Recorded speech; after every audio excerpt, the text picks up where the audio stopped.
Welcome back, everybody. Hey, everybody. Love it. Nice choice. Beautiful choice. Thank you very much. I tell you what. I tell you what's going to get me through the next couple of years. This band right here. Thank you, gentlemen, ladies. Folks, my guests tonight are the founders of Crooked Media and the hosts of Pod Save America. Please welcome back to The Late Show, Jon Favreau, Jon Lovett, and Tommy Vietor.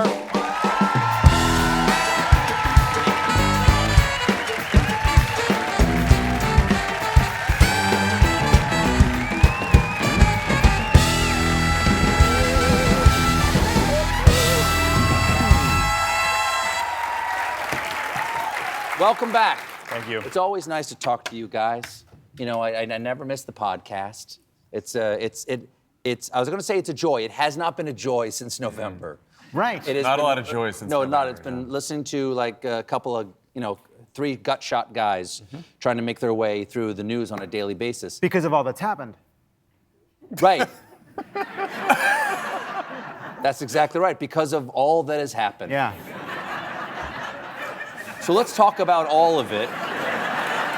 Okay, second inaugural. Happy Liberation Day. Thank you. To all of you. How are you guys feeling watching? I watched the whole thing. It's part of the job. How'd you guys like it?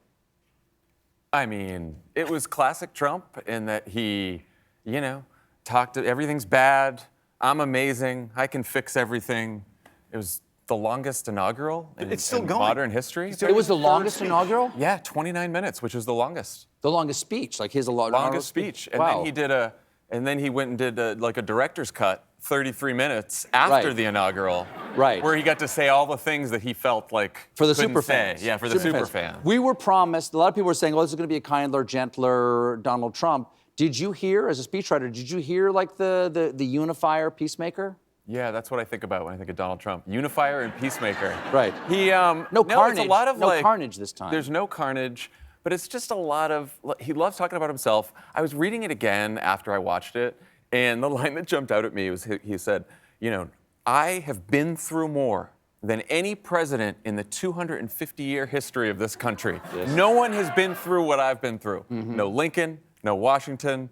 It's Trump. Trump has been through more than anyone. I would point out that George Washington spent a whole winter at Valley Forge. And they moved today's inaugural inside. Just something to think about. Yeah. Love it. There are a lot of billionaires there today up on the stand. Yet Trump won the working class vote and is positioning himself as like a man of the people. How does that, Well, do the Democrats need to get better billionaires? Oh, well, I think I think right now we're fighting billionaires with billionaires, but I don't know if that's a good look for us exactly. I mean, look, Donald Trump, he said he was going to help make no taxes on tips. And everyone's like, that's weird. He doesn't normally show empathy for working people, but now we see that he's going to be the first president that accepts tips.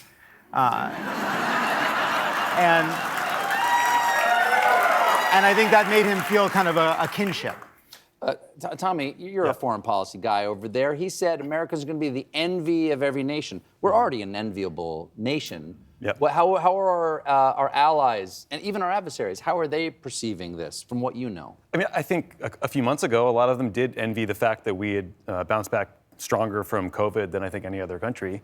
But I think now they're pretty anxious. I was talking to a German lawmaker this morning who was, getting ready for their elections coming up in February, and they're worried about tariffs hitting the German economy. They're worried about support for NATO.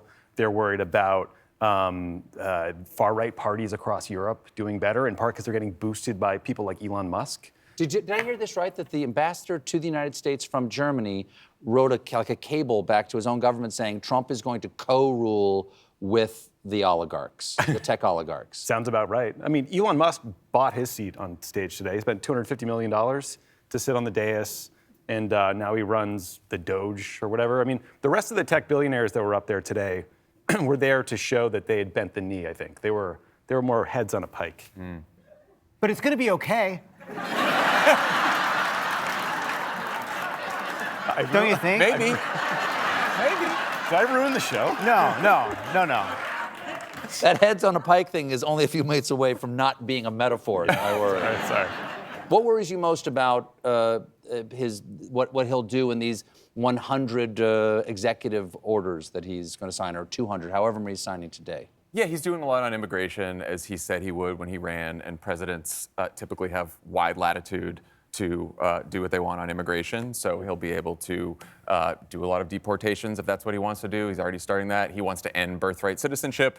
I think that's going to be pretty tough, since it's fairly clear in the 14th Amendment that... Right, and it's been cited in the 19th century and then again in the 1920s. Yeah, so I think a lot of the executive actions are for show.